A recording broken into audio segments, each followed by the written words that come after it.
محمد مصطفیٰ صلی اللہ علیہ وسلم کی بارگاہ بے پناہ میں خلوص و محبت کے ساتھ ہدیہ درود و سلام پیش کرنا ہے. جس طریقے سے میں پڑھاؤں مل کر آپ بھی پڑھیں. صلاۃ و سلام علیک یا رسول اللہ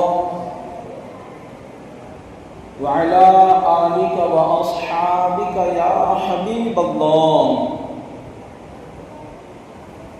الصلاۃ والسلام علیک یا نبی اللہ وعلی آلک و اصحابک یا نور اللہ.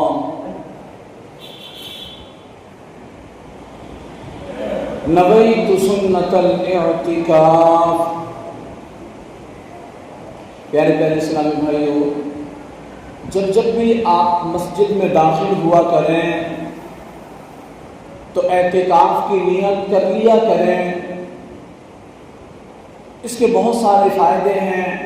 ایک فائدہ یہ بھی ہے کہ جب بندہ مسجد میں داخل ہوتا ہے اور اعتکاف کی نیت کر لیتا ہے تو اب اعتکاف کی نیت کی برکت سے ہر سانس کے بدلے اس کے نامہ اعمال میں 10 نیکیاں لکھی جاتی رہتی ہیں.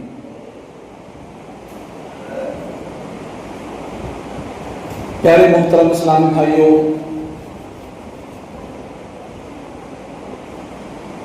ہم اس دنیا میں آئے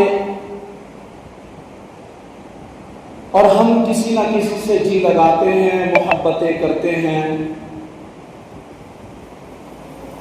کیونکہ دنیا دارالعمل ہے. یہاں پر ایک دوسرے سے جی لگایا جاتا ہے، بھروسہ کیا جاتا ہے. لیکن کچھ محبتیں ایسی ہوتی ہیں جو بندے کو نکما کر کے رکھ دیتی ہیں، اور کچھ محبتیں ایسی بھی ہوتی ہیں جو بلال کو فرش سے اٹھا کر عرش تک پہنچا دیتی ہیں. اس لیے محبت اس سے کرنی چاہیے جو وفا کی ریت نبھانا جانتا ہو. مختلف گاڑیوں کے پیچھے آپ نے لکھے ہوئے جملے دیکھے ہوں گے، آپ نے بھی پڑھے ہوں گے. یہ گاڑی چلانے والے کے نفسیات کا خلاصہ ہوتا ہے. کچھ جملے تڑپا دیتے ہیں، کچھ دکھی کر دیتے ہیں، کچھ ایسے ہوتے ہیں کہ پڑھنے کے بعد شرمندگی ختم نہیں ہوتی، اور کچھ جملوں کو پڑھنے کے بعد دیر تک آدمی سوچ میں پڑا رہتا ہے، سوچتا رہتا ہے کہ لکھنے والے نے کمال کر دیا. یہ ہمیں روزمرہ کی زندگی میں دیکھنے کو ملتا ہے. گاڑی کے پیچھے ایک جملہ لکھا رہتا ہے، آپ کی نظروں سے بھی گزرا ہوگا، وہ یہ کہ صنم بے وفا. میں کہتا ہوں یہ تحریری احتجاج ہے. اس نے کسی سے پیار کیا ہوگا اور بے وفائی کا داغ لیے آج تحریری احتجاج کر رہا ہے. اس نے کسی سے جب پیار کیا ہوگا اور جب اس نے اس کے ساتھ بے وفائی کی ہوگی تو آج اس نے یہ تحریر کروا کر کے دنیا والوں کو بتا رہا ہے. میں کہتا ہوں کہ تو نے پیار ہی ایسے سے کیا جس کو وفاداری کس کو کہتے وہ پتہ ہی نہیں. تو نے پیار ہی اس سے کیا جس نے بے وفائی کی. تجھے وہ جو گھٹ بتاؤں جو ہاتھ پکڑتے ہیں تو حشر کے دن بھی نہیں چھوڑتے. ان سے پیار کر جو پیار کی ریت نبھانا جانتے ہیں، پیار کو نبھانا جانتے ہیں. اور سچی بات یہ ہے کہ ہماری محبتوں اور الفتوں کا مرکز ہی ذات رسالت مآب صلی اللہ علیہ وسلم ہے. چونکہ کسی سے ہم محبت کیوں کرتے ہیں؟ کسی سے ہم محبت کیوں کرتے ہیں؟ کسی سے پیار کیوں کیا جاتا ہے؟ عمومی طور پر ہم کسی سے پیار اس لیے کرتے ہیں کہ اس سے ہمیں کوئی ضرورت پڑتی ہے، اس سے ہمیں کوئی ضرورت پڑتی ہے تو ہم اس وجہ سے اس سے تعلق قائم کرتے ہیں، اس سے محبت کا ربط پیدا کر لیتے ہیں اور اس سے دوستی اور یاری کر لیتے ہیں کہ کسی مشکل وقت میں یہ دوستی اور یاری کام دے گی. اگر محبت کا یہ ذریعہ ہے اور پیار کا یہ داعیہ ہے، تو بتاؤ نزا کے وقت سے بڑی کوئی مشکل گھڑی ہو سکتی ہے؟ قبر کے وقت سے بڑی کوئی ضرورت ہو سکتی ہے؟ حشر سے کوئی کڑی اور سخت گھڑی ہو سکتی ہے؟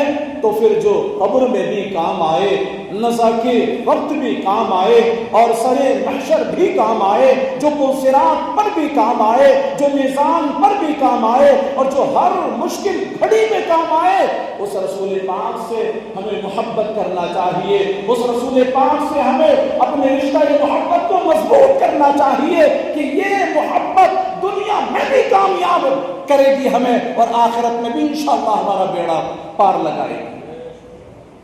اگر کسی سے اس لیے پیار کیا جاتا ہے کہ اس نے ماضی میں آپ پر کوئی احسان کیا، کوئی ایسا کام کیا ہے جو آپ کے دل میں اس طرح بس چکا ہے کہ آپ اس کو فراموش نہیں کر سکتے اور نہیں کرنا چاہتے، اس کی نیکیوں کو بھلانا نہیں چاہتے، بلکہ آپ یہ سوچتے ہیں میں اسے ہمیشہ یاد رکھوں اور میں اس کا ہمیشہ ساتھ دوں، کیونکہ اس نے ماضی میں فلاں مصیبت کے وقت ہمارا ساتھ دیا تھا اور مجھ پر احسان کیا تھا۔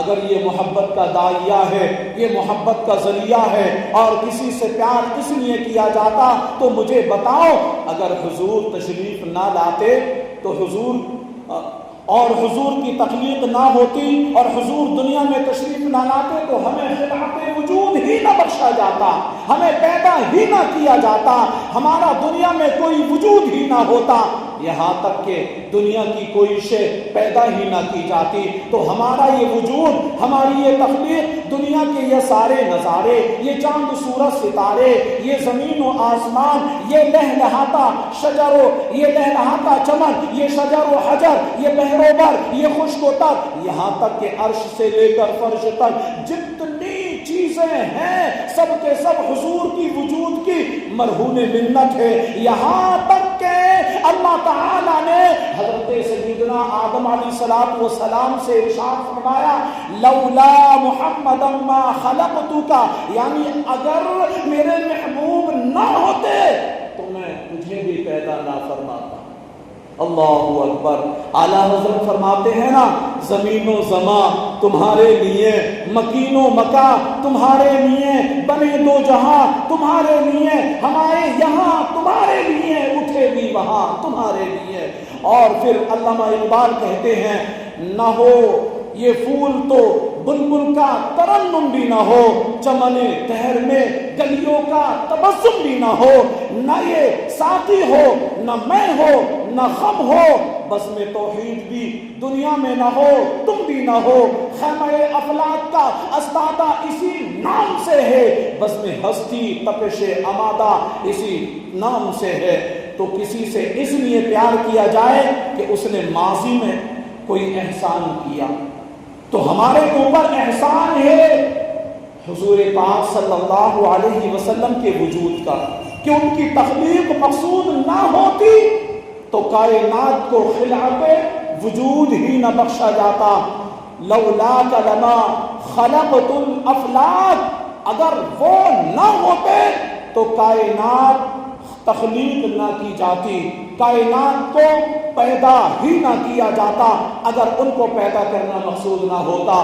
محمد نہ ہوتے تو اے بندہ پرور، محمد نہ ہوتے تو اے بندہ پرور خدا خود ہی ہوتا، خدائی نہ ہوتی، خدا خود ہی ہوتا، خدائی نہ ہوتی۔ کسی سے پیار اس لیے بھی کیا جاتا ہے کہ وہ پیار کرتا ہے، بہت پیار کرتا ہے، تو جب وہ پیار کرتا ہے تو بدلے میں مجھے بھی اس سے پیار کرنا ہوتا ہے، بدلے میں میں بھی اس سے پیار کرتا ہوں۔ محبت اتنی دیتا ہے، پیار اتنا کرتا ہے کہ میں اس سے پیار کرنے پر مجبور ہوں۔ تو مجھے بتاؤ، اگر یہ کسی سے پیار کرنے کا داعیہ ہے، یہ کسی سے محبت کرنے کا ذریعہ ہے، تو غار ہیرا کے نوکیلے پتھروں پر پیشانی کو رکھ کر امت کے لیے کون رویا؟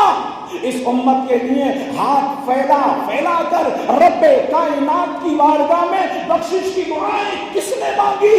امت کے لیے یہ پیار، یہ درد کس نے برداشت کیا؟ میرا مالک بھی کہتا ہے عزیز علیہ ما عنتم حریص، تمہارا مشقت میں پڑنا اس نبی پر گرا گزرتا ہے۔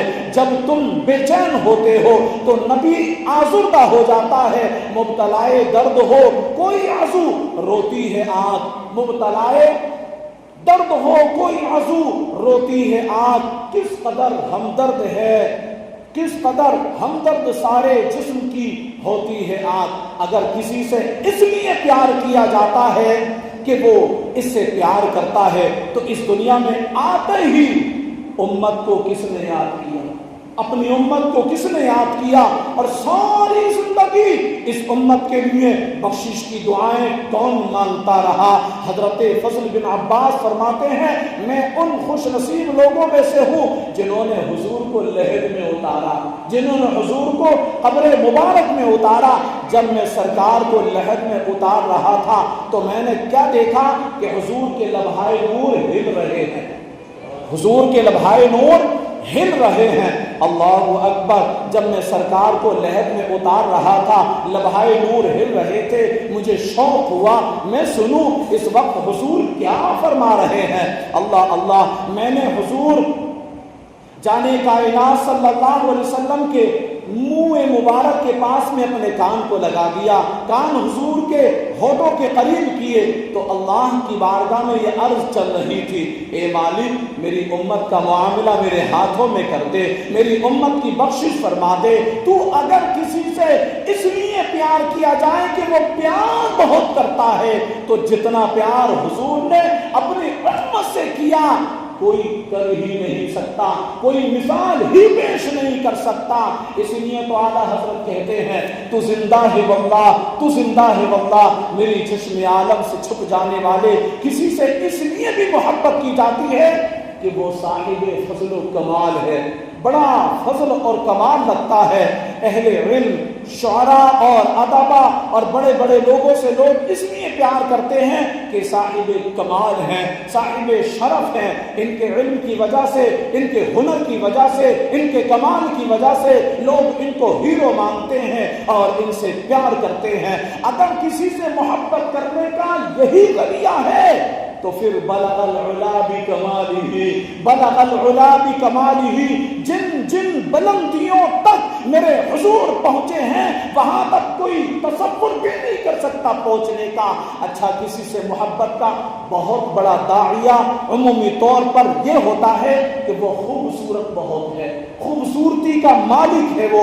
اللہ اکبر! خوبصورتی کی طرف قلب کا میلان ہوتا ہے، قلب کا رجحان ہوتا ہے کہ انسانی فطری عمل ہے یہ کہ کسی خوبصورت کو دیکھتا ہے تو دل مائل ہو جاتا ہے۔ تو اگر کسی سے اس لیے پیار کیا جاتا ہے کہ وہ بڑا حسن و جمال والا ہے تو پھر کائنات میں میرے محبوب جیسا لا کر کے تو دکھاؤ، میرے محبوب کی مثال تو پیش کرو۔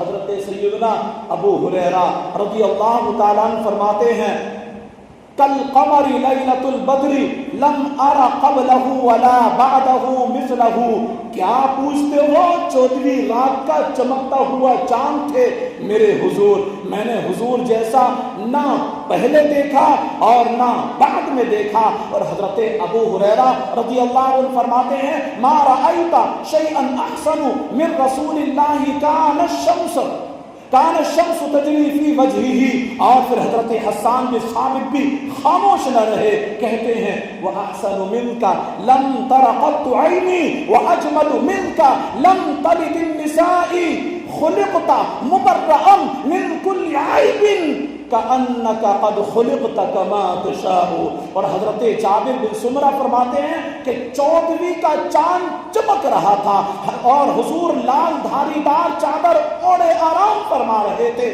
کبھی میں چاند کو دیکھتا، کبھی میں چاند کو دیکھتا، کبھی میں چاند کو دیکھتا اور کبھی حضور کے چہرے مبارک کو دیکھتا۔ اللہ اکبر! فَإِذَا هُوَ أَحْسَنُ عِنْدِي مِنَ الْقَمَرِ، تو میں نے فیصلہ کیا کہ چاند نہیں بلکہ میرے حضور ہی حسین و جمیل ہے، میرے حضور ہی حسین و جمیل ہے۔ اللہ اکبر! تو اگر کسی سے اس لیے پیار کیا جائے کہ کہ وہ خوبصورت بہت ہے، وہ حسین و جمیل بہت ہے، وہ حسن کا مالک ہے، تو میرے حضور سے حسین و جمیل دو عالم میں کون ہوگا؟ اللہ اللہ اللہ اکبر۔ اللہ تعالیٰ نے اپنے محبوب کو خود حسن دیا اور خود کہا والضحیٰ واللیل اذا سجا، محبوب قسم ہے تیرے چاش کی طرح چمکتے ہوئے چہرے کی، اور قسم ہے تیرے شانوں پر لٹکتی سیاہ زلفوں کی۔ اعلیٰ حضرت نے تو یہاں قلم ہی توڑ دیا اور کہتے ہیں جس کا حسن اللہ کو بھی بھا گیا، جس کا حسن اللہ کو بھی بھا گیا، ایسے پیارے سے محبت کیجئے، ایسے پیارے سے محبت کیجئے۔ فرمایا حضور وہ حسین ہیں، حضور وہ حسین ہے کہ جن کا حسن ایسا ہے کہ وہ محبوب خدا ہے، وہ محبوب خدا ہے۔ اور یہ میرے لیے اور آپ کے لیے کتنے بڑے اعجاز کی بات ہے، ہمارے حضور، ہمارے محبوب کوئی گلیوں میں پھرنے والا آوارہ شخص نہیں، ہمارا محبوب وہ ہے کہ جس کو محبوب بتاتے ہوئے شرم نہیں آئے، شرم جس کو محبوب بتاتے ہوئے شرم آئے کہ یہ ہمارا محبوب ہے۔ ہمارا محبوب تو وہ ہے جو خدا کا بھی محبوب ہے، جو خدا کا بھی محبوب ہے۔ اللہ ناظم چشتی مرحوم کی قبر پر رحمت نازل کرے، انہوں نے بڑا پیارا یہاں پر جملہ دیا، کہتے ہیں اپنا انداز زمانے سے، اپنا انداز زمانے سے جدا رکھتے ہیں، اپنا انداز زمانے سے جدا رکھتے ہیں، ہم تو محبوب بھی محبوب خدا رکھتے ہیں۔ اللہ اکبر۔ حضور کا نام آتا ہے تو سر فخر سے بلند ہو جاتا ہے، اور یہ ہمارے لیے فخر کی بات ہے کہ ہمارا محبوب وہ ہے جو خدا کا بھی محبوب ہے، جو خدا کا بھی چہیتا ہے۔ یہ ہمارے لیے اعزاز کی بات ہے، ہمارے لیے تکریم کی بات ہے۔ اللہ نے اپنے محبوب کو وہ حسن و جمال دیا، وہ خوبصورتی دی، چہرے کو وہ رونائی بخشی کہ رب رب ہو کر محبوب کے جلوے حسن کی قسم کھائے۔ والضحیٰ واللیل اذا سجا، قسم ہے محبوب تیرے چہرے زیبا کی، قسم ہے تیرے چہرے پر نور کی، قسم ہے تیرے شانوں پر لٹکتی زلفوں کی۔ تو اللہ اکبر، حضور کے چہرے انور کی قسم کھائی گئی، اور وہ چہرہ روئے تابہ، وہ روئے تابہ اور وہ رخسار منور کہ جب حضور کا چہرہ ظاہر ہوتا، جب حضور کا چہرہ ظاہر ہوتا تو ایسا لگتا کہ دن چڑھ گیا ہے، کہ دن چڑھ گیا ہے۔ اور حضرت انس رضی اللہ عنہ فرماتے ہیں کہ جب حضور مدینے میں تشریف فرما ہوئے تو اس دن سے روشن دن میں نے کبھی نہ دیکھا۔ یہ صحابی رسول ہیں، یہ جانثار رسول ہیں، میرے آقا صلی اللہ علیہ وسلم کے چہیتے ہیں۔ فرماتے ہیں کہ جب میرے آقا مدینے میں جلوہ گر ہوئے تو اس دن سے زیادہ روشن دن میں نے کبھی اپنی زندگی میں نہیں دیکھا۔ اللہ اکبر۔ اور آقا کریم کے چہرے کی چمک سے مدینے کی گلیاں چمکنے لگی، مدینے کی گلیاں چمکنے لگی۔ اور شارح بخاری لکھتے ہیں کہ یہ چمک فقط مانوی نہیں تھی کہ جو لفظوں سے بیان کر دی جاتی کہ ہاں چمکتی تھیں، گلیاں چمکی، بلکہ نہیں، فرماتے ہیں کہ اپنی آنکھوں سے مدینے کی کچی دیواروں پر حضور کے چہرے کا عکس پڑتے ہوئے میں نے دیکھا ہے۔ اللہ اکبر۔ امام زرقانی رحمت اللہ علیہ نے ایک بڑی خوبصورت حکایت لکھی کہ ایک دن حضور سیر کرتے ہوئے مدینے سے باہر ایک میدان میں تشریف لائے، کسی چراگاہ میں تشریف فرما ہوئے، وہاں ایک قافلے نے پڑاؤ کیا ہوا تھا۔ ایک قافلہ کوئی باہر سے آیا تھا، گھومتے گھماتے وہاں پہنچے اور ان کو ایک اونٹ نظر آیا جو چل رہا تھا، ایک سرخ رنگ کا اونٹ، حضور کو پسند آ گیا۔ علماء کرام سے پوچھئے کہ عرب کے سرخ اونٹوں کی قیمت کیا ہوتی ہے، ان اونٹوں کی قدر و قیمت کتنی بڑی ہوتی ہے؟ تو اللہ اکبر، حضور کو سرخ اونٹ پسند آیا تو قافلے والوں سے پوچھا کہ یہ اونٹ بیچ رہے ہو؟ میرے آقا نے پوچھا کیا تم یہ اونٹ بیچتے ہو؟ کہا ہاں بیچ رہے ہیں۔ پوچھا کتنے کا ہے؟ کہا اتنے کا ہے۔ سودا طے ہو گیا۔ فرمایا میں تاجرانہ غرض سے تو آیا نہیں تھا، لہذا اس لیے میں رقم بھی اپنے ساتھ نہیں لایا، یہاں میں چلتا چلاتا ادھر نکل آیا تھا، تمہارا اونٹ مجھے پسند آ گیا ہے، اب یہ اونٹ مجھے دے دو، میں اپنے شہر جا کر اس کی قیمت بھیج دیتا ہوں۔ انہوں نے کہا ہمیں منظور ہے، ان قافلے والوں نے کہا ہمیں منظور ہے۔ اللہ اکبر، میرے حضور وہ اونٹ لے کر کے وہاں سے چل دیے، سوئے مدینہ چل دیے۔ جب تک حضور نظر آتے رہے وہ حضور کو دیکھتے رہے، اور حضور جب نگاہوں سے اوجل ہو گئے تو سینے پر ہاتھ مار کر سکتے میں دیر تک رہے۔ تھوڑی دیر بعد جب وہ سکتے سے باہر آئے تو ایک دوسرے سے پوچھنے لگے، یار ایک شخص آیا قیمتی اونٹ لے گیا اور وہ بھی ادھار، تم نے پتہ بھی نہیں پوچھا کہ وہ تھا کہاں کا، وہ تھا کدھر کا۔ آپ کسی کو نقد سودا دیتے ہو تو اس کا پتہ پوچھنے کی ضرورت نہیں ہوتی، نقد سودا دینے والے کو کچھ بھی پوچھنے کی ضرورت نہیں ہوتی، اور اگر کسی کو ادھار دیتے ہو تو آپ سے اس کی یا تو جان پہچان ہوتی ہے یا درمیان میں کوئی ضامن ہوتا ہے یا کوئی چیز گروی رکھ لیتے ہو۔ تو انہوں نے کہا ایک شخص آیا ادھار اونٹ لے گیا اور تم اسے جانتے بھی نہیں، تم نے اس کا پتہ بھی نہیں پوچھا، کوئی چیز گروی بھی نہیں رکھی۔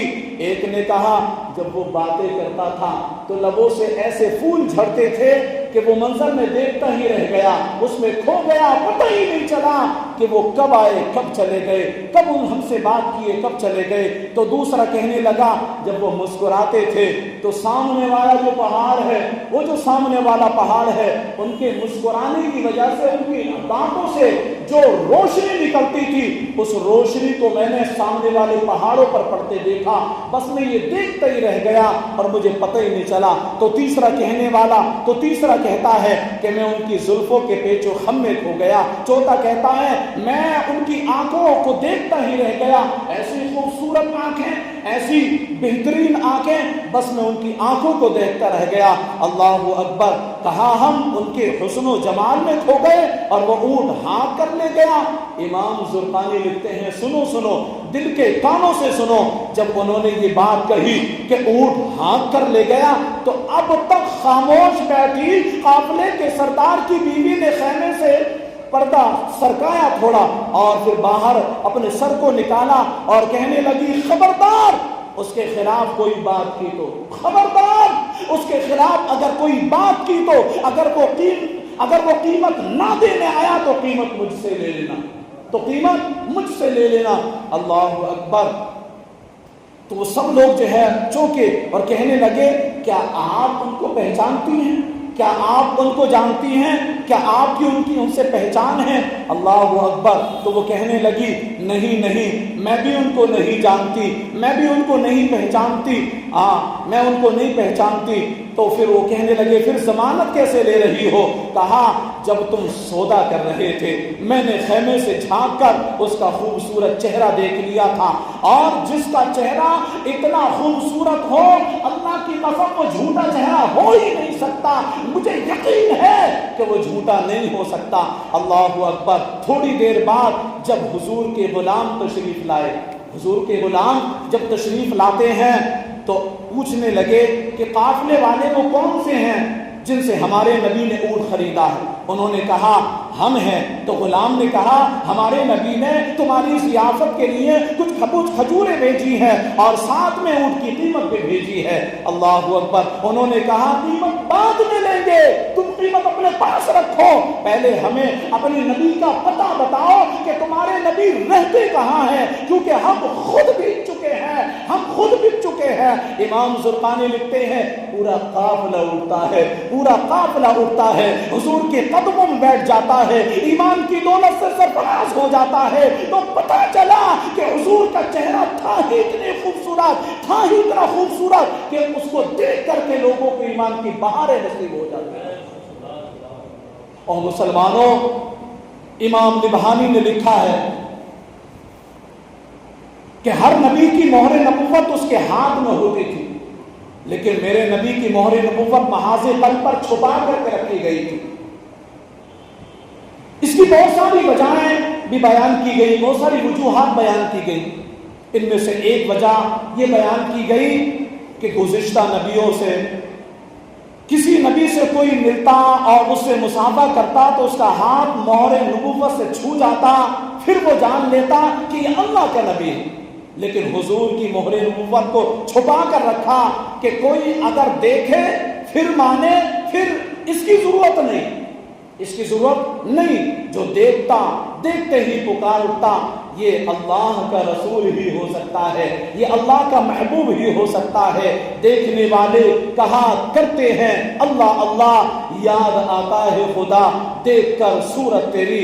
اور بریلی کے تاجدار کا خوبصورت انداز میں کہتے ہیں بلبل نے گل ان کو کہا، قمری نے سروجا فضا، حیرت نے جھنجلا کر یہ کہا یہ بھی نہیں وہ بھی نہیں۔ اور خورشید تھا کس زور پر، کیا بڑھ کے چمکا تھا قمر، پردہ بے پردہ جب وہ رخ ہوا یہ بھی نہیں وہ بھی نہیں۔ تو اگر کسی سے اس لیے پیار کیا جائے تو وہ بڑا خوبصورت ہے، وہ ہے بڑا حسین و جمیل، تو بتاؤ میرے آقا سے زیادہ خوبصورت کون ہو سکتا ہے؟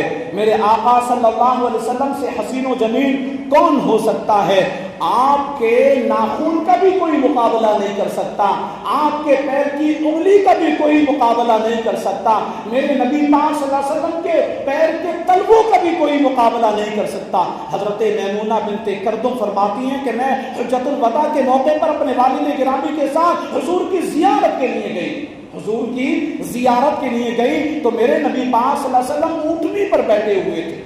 وہ کہتی ہیں میرے اندر اتنی طاقت نہیں تھی، اتنی قوت نہیں تھی کہ میں حضور کے جلووں کی تاب لا سکوں، میں حضور کے جلووں کی تاب لا سکوں۔ اللہ اکبر! اسی لیے میں حضور کے پاؤں کو دیکھنے لگی۔ فرماتی ہیں حضور کی مبارک انگلیوں میں سے انگوٹھے کے ساتھ والی انگلی کا طول اور اس کا حسن آج تک میری نظروں سے غائب نہیں ہوا کہ میں نے اس کو غور سے دیکھا تھا۔ اللہ اکبر! جس کے پاؤں کی انگلی کا حسن اتنا باکمال ہے تو اس کے چہرے کے حسن کا عالم کیا ہوگا، اس کے چہرے کا حسن کا عالم کیا ہوگا۔ تو ہمیں اپنے حضور سے محبت کرنا چاہیے، ہم کو جو ہے حضور پاک صلی اللہ علیہ وسلم سے سچی محبت کرنا چاہیے۔ یہی وہ محبت ہے جو دنیا میں بھی کامیابی دلاتی ہے اور آخرت میں بھی بیڑے پار لگاتی ہے۔ اللہ پاک ہم سب کو نبی پاک صلی اللہ علیہ وسلم کی سچی محبت اور الفت ہمارے دلوں میں پیدا فرمائے اور ہم سب کو سنتوں کا پیکر بنائے، نبی پاک صلی اللہ علیہ وسلم کی ہر سنت سے پیار کرنے والا بنائے۔ آمین بجاہ النبی الامین صلی اللہ علیہ